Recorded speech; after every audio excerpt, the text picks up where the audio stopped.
Bismillahirrahmanirrahim. Perkenalkan, nama saya Putri Ainun dengan NIM 0832210093. Baik, pada kesempatan kali ini saya akan menjelaskan mengenai jenis-jenis bisnis. Yang pertama ada bisnis monopsoni.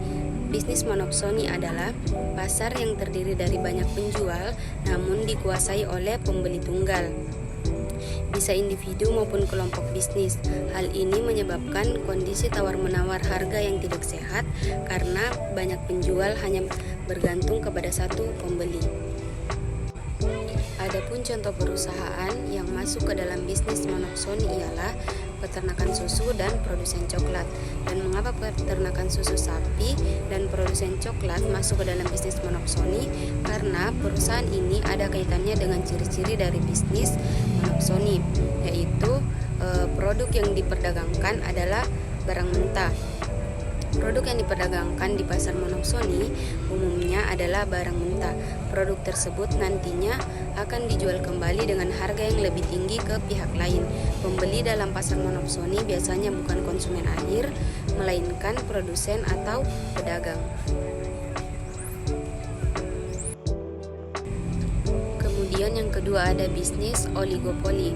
Bisnis oligopoli adalah kondisi pasar di mana komoditas dikuasai oleh beberapa perusahaan.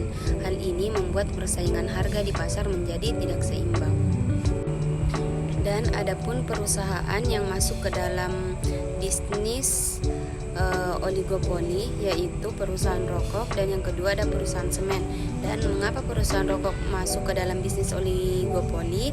Karena ada keterkaitan antara perusahaan tersebut dengan jenis pasar oligopoli, yaitu pasar oligopoli murni.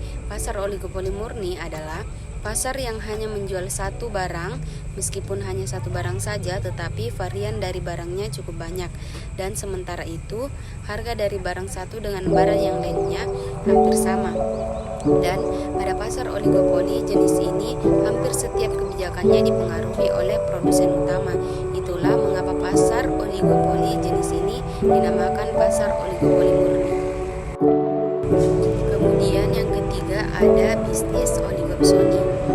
Bisnis oligopsoni yaitu keadaan suatu pasar yang hanya memiliki sedikit pembeli.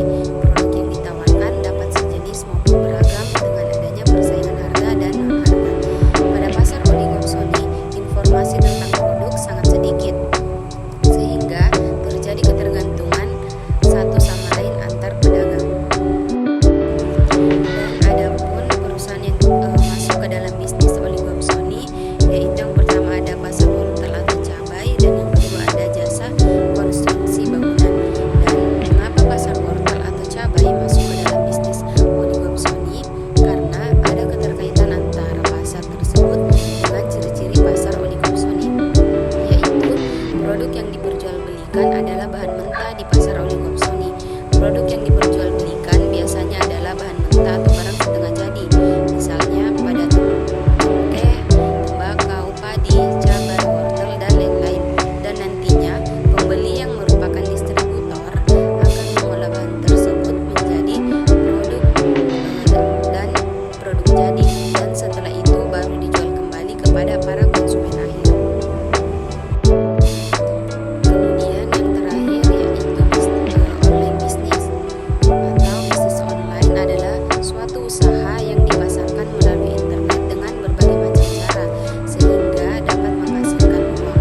Di dalam bisnis online banyak sekali kelebihannya dibandingkan dengan bisnis offline.